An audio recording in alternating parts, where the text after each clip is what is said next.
final tonight, Dave. What do you think about what's in front of us tonight?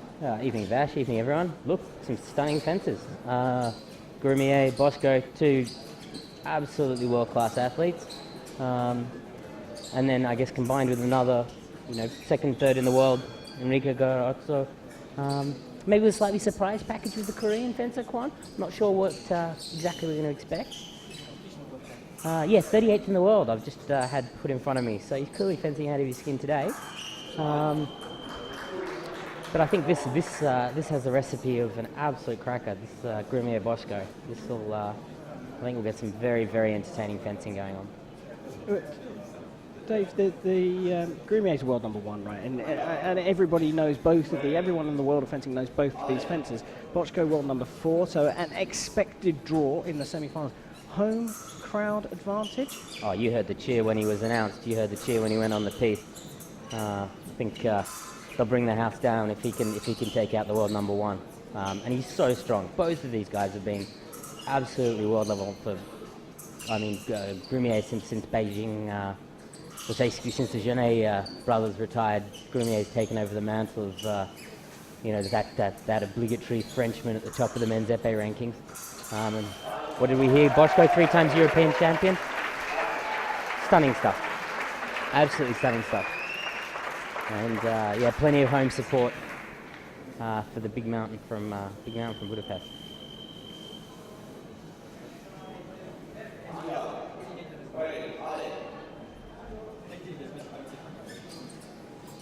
Surprisingly, he was a bronze medalist at the European Championships last year, but no medals in this particular season. The last medal at a major championships, other than the European Championships, was a silver medal at the World Cup in Paris back in May last year for Boczko. So first silverware for a while. Oh, it's good to see. I think there was some talk, certainly last season he was having a very, very tough time of it. I refereed him in a couple of pools and competitions and was really struggling going out in the 96 or even earlier than that. Great to see, that's what the best athletes do, right? They get better as the most important competitions loom. And look, you want to be on this kind of form leading up to the Olympic Games. It's great to see. Absolutely, and Grumier, of course, is the current European champion, so he went 2 better than Boczko at the European Championships, and he's the current or reigning silver medalist from the World Championships. Picked up a bronze at the Tallinn World Cup and won Heidenheim, perhaps the biggest and most famous épée tournament on the circuit, and perhaps even the most famous fencing tournament on the circuit. Absolutely. I mean, Heidenheim, the Wimbledon of fencing, it's the competition everybody wants to win. I think it was actually great to see him when he got to win Heidenheim. He's always been that athlete where, certainly in individual competitions, we associate with the silver medal rather than the gold medal. As you say, the last World Championships, the home World Championships in Paris in 2010, where he got beaten by Novoslov. I think hopefully we're starting to see Grumier because he had so many podiums, countless podiums. But unfortunately, I'd say for him, probably the wrong colour. I'd like to see a few more gold medals around his neck. But both these guys are vying for places in their respective teams for the Olympic Games. I mean, they've got to be nailed on, right, for their teams? I mean, for both of these sides, they've got to be the first name on the team sheet.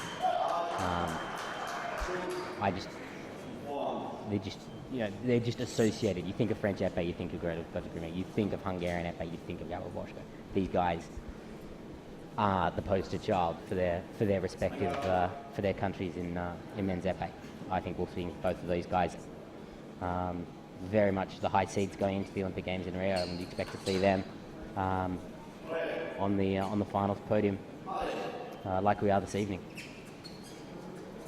Well, here it's been a fairly frantic start to the first semi-final of the men's épée. It's Grumier, the world number 1, leading, but only by 1 point, and we haven't yet seen some of the trademark fireworks from Boczko. They're trying to just up the pace a little bit, missing to the foot. Yeah, I think they're just working each other out. The distance is very close. Lots of opposition, lots of taking the blade in sort of the lower third, which means that they're confident enough that they think that they can find those counterattacks and find those late ripostes. Be interesting to see maybe once they get a bit of advice from their respective coaches, if they just want to open that out a little bit more and make it a bit more flowing. I think we've seen in that first period, we've certainly seen a very, very close encounter, lots and lots of blade control, lots of preparation attacks. Let's see if we can get anything, any hand gestures. No, just a quick 10-second chat from the Hungarian national coach. I think Gabor knows what he needs to do. Well, Grumier there, having a drink of water. We get a couple of the replays of the hits in that first period. Grumier on the left. Yeah, just some early touches around the hand, just feeling it out, not giving too much away. And you see, it looks fast in slow motion. That's what's really fascinating, because slowing it down really helps describe the actions. But even when you see it in slow motion, you do definitely see the acceleration, and that's the real key to this sport. Especially, right, and looking at the, as you said, the pronation of the hand, so that's almost the angle of the hand he has, Gabor had there to hit the left-handed fencer. Made sure the point lined up exactly. Very classy early on in the match. Well, the minute rest is over now. We're back underway. Remember, this is the first semi-final here at the Budapest Grand Prix in the men's épée event. David's confirmed we're very likely to see both these fencers at the Olympic Games. So now it's about ranking points and of course, about silverware. They're going to want to win. Oh, absolutely right. And the FRA has done such a good job of promoting their Grand Prix. The amount of coverage, social media, and the traditional print media, for not just being on the podium, but for winning these things. It's certainly something you really want to do. Sort of, I was talking to a few of the athletes today, and they do feel like sort of mini world championships, these Grand Prix. Everyone loves just what these Grand Prix in such a short period of time, in only 2 years focusing on the Grand Prix. They look phenomenal. Yeah, brilliant slow motion replay of the footwork that surrounded that hit, and I think now we're going to see it itself. I just caught him napping. Lovely timing.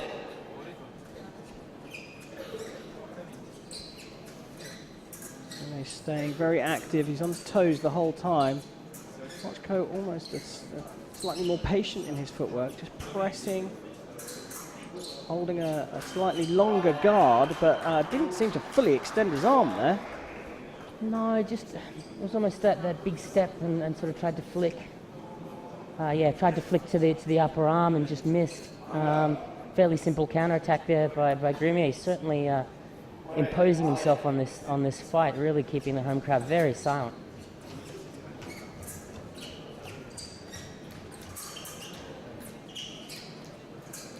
I know it's early in the day, but when are we going to see the fireworks? And as soon as I say that, there they are, the Hungarian fireworks coming out of Gabor Boczko, and now some noise from that home crowd. Unbelievable stuff. Riposte and counter-riposte, and finally a crossing cart for the counter-riposte. Oh, there must have been 5, 6, maybe even 7 attempts there from Boczko. He was just relentless. Phenomenal. I fear though, if he's going to try and have to win the fight in that manner, he's got to do it pretty quickly. Otherwise, he's going to run out of steam. Oh, absolutely. I think he's just looking at new ways. It's new ways to get through. Grumier is a tough wall to get through when you're behind. He's just relentless, and that left-hand French grip, as you see, just doesn't leave the target. Even if he finds the parry, it just slips off. Not sure if we'll get a replay, but it just slips off onto the upper arm. Well, it's an interesting point there. You said talking about the pommeling and the strength. Oh, that is beautiful. The beautiful beat of the blade knocks his opponent's blade out of the way. Boczko was then a sitting duck, hit to the upper leg. Hopefully we get a replay there. Well, not the first time he's been caught just taking that big step, and he just can't. Gets trapped after that big preparation. Grumier's been absolutely relentless at picking him off with any footwork mistakes. Probably four touches like that, I reckon, now.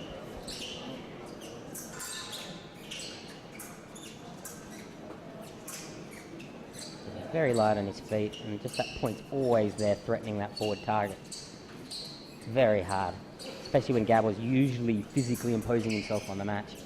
Oh, that's good here from Boczko, though. He lands a beautiful attack. Now, what I was about to say just before he landed that is he's trying to try and pick off a couple of hits now, get to that third period, and then maybe get down to the last minute and then we just start seeing the scrap. But that is a complete opposite to Grumier's neat, controlled, solid, strong point-in-line style. Yeah, I think he'd certainly be wanting to grab one more single lap before the break, have another drink, speak to your coach. Still a long way to go in this match, but it's just everything. Grumier seems to have an answer for everything. Any mistake just results in a hit against you, which is very difficult from a confidence perspective. Yeah, but to me it looks like, despite Grumier's opening the lead back out to 5 hits, it does look to me like all of a sudden Boczko's found sort of a second wind, and his footwork's just tidied up a little bit as we watch the replay of the failed attack there and the counter landing. Grumier ducking the sword arm shoulder there just enough to make the running attack, the flash attack from Boczko miss. Yeah, just enough to push that point over the shoulder. It was a great shot there, just going past the mask. Unfortunately, it's a very, very unforgiving sport when it doesn't go right. You find yourself down very quickly. Well, turns into a tiny bit of a scrap there. Grumier holding his ground, but also, more importantly, holding Boczko's sword. Yeah, I think that's the way back into this match, is really just to a lot of opposition attacks and just try and keep that point away from that forward target of the sort of the hand and the forearm. You can't be doing that. You can't be attacking off the blade. It's just too easy for Gotti. He knows it's coming, steps back. He's got even time just with a carte riposte. He's got all the time in the world. I think Boczko's got to get to the break and get his head in order. Would you expect such a big gap in the score at this point between these two fences? Oh, clearly Grumier's on good form. I think it's probably the way they're fencing. I think the scoreline completely reflects what's going on. I just don't think it's the game that Boczko should have played. I think he's really allowed good Grumier defense is his natural game. His left hand pommeling with the French grip. It's very classical, very upright. I would have expected it's one of those matches that's only gets to 3 or 4 touches. So it's much tighter. Maybe bring non-combativity into it. Yep. I just think if you're trying to fence Scott to Grumier on even terms, you just 99 times out of 100 you're not going to win. Well, he's not winning here. You mentioned the pommeling, and just to clarify, that's a straight grip that the Frenchman's using to great aplomb at the moment, and it means that he has extended reach because it's a straight grip and he can hold it both by the guard and then right at the end. But also he can vary how long the weapon is. Absolutely, and it also allows a lot more angulation of the wrist. Even for that last one, you can just push the cart, which is across the body, and just block out the attack. It's just a very, very nice stop hit. Well, that is their second break, and Grumier goes to talk to his coach, and we're looking now as Gabor Boczko just takes a step away from the piece, almost to reset, and you can see there's a little bit of frustration in his hand gestures, not quite sure what to do. He's moving around gingerly as well, I've noticed, but maybe that's not the telltale sign we're all after. Yeah, just some signalling there, maybe sort of pointing at the body. But I think, if you're going for those sort of later targets, you've got to have the blade. We saw Hughes Aubry with Gautier Grumier, and the slow motion replays are just stunning, really help us describe the sport. There was the multiple action attack from Boczko. And it's not really that surprising that the Hungarian television production is showing that one in replay a few times. And the crowd are trying to get behind and lift the spirits of Gabor Boczko as we go into the final period. Men's épée, first semi-final of the Budapest Grand Prix. Grumier of France on your left leads 12-5 over Gabor Boczko of Hungary on your right. Can he do it? Pretty unlikely, I'd say. It's just not there. I mean, it's too much attacks off the blade. That step's too big, and Grumier knows it and can just attack into it. that subtle control of it just hasn't been there, and unfortunately, when you run into this French monster, he's just gonna hurt you. Well, he's going to pick off those ones every day, though, Boczko. You gift wrap it and put it out under the tree. He is going to take it. That's nice to see. I mean, how many did we see in the second period of him missing those forward targets? I mean, even missing the later ones, the shoulder, which should be much easier to hit. Need to be doing that from the beginning.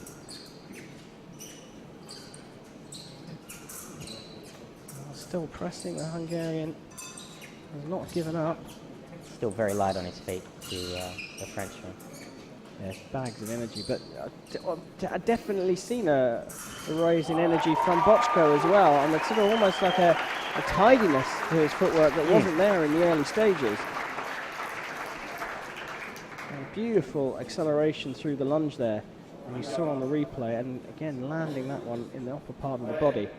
Yeah, it's interesting that you'd see earlier in the match those, going for that deep target off the blade. You'd expect Götze to pick him off, but just as you say, that slightly better control of the timing and the feet means that he's able to create that opportunity. Maybe too little, too late, though. Well, there's another one, and he's back within 5 hits, and there's still plenty of time here to fashion more hits and build those hits up. He's not rushing. I know you're not feeling it, are you? No, he's getting yelled at, and rightly so. Grumier's had some very stern words from Hughes Aubry, the French coach. He's just taking steps are too big and too slow in there.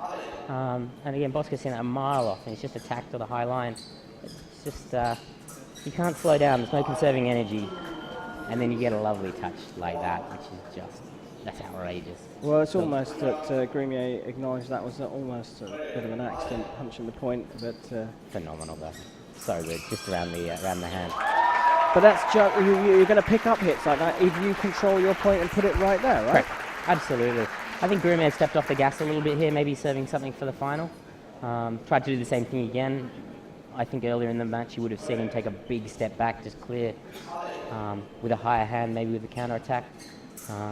Just sort of switched off a little bit for these last couple of touches, very uncharacteristic. It certainly looks like he's switched back on now. He wants to get this 15th hit, get it done, dusted, go and put his feet up and get ready for a final. But Gabor Boczko pushing, closing the distance. And then when Grumier stepped in to land the attack, it was the Hungarian that finished it off. Yeah, just not using the piece, just created that situation. Earlier we saw him, we were not afraid to go deep into his territory.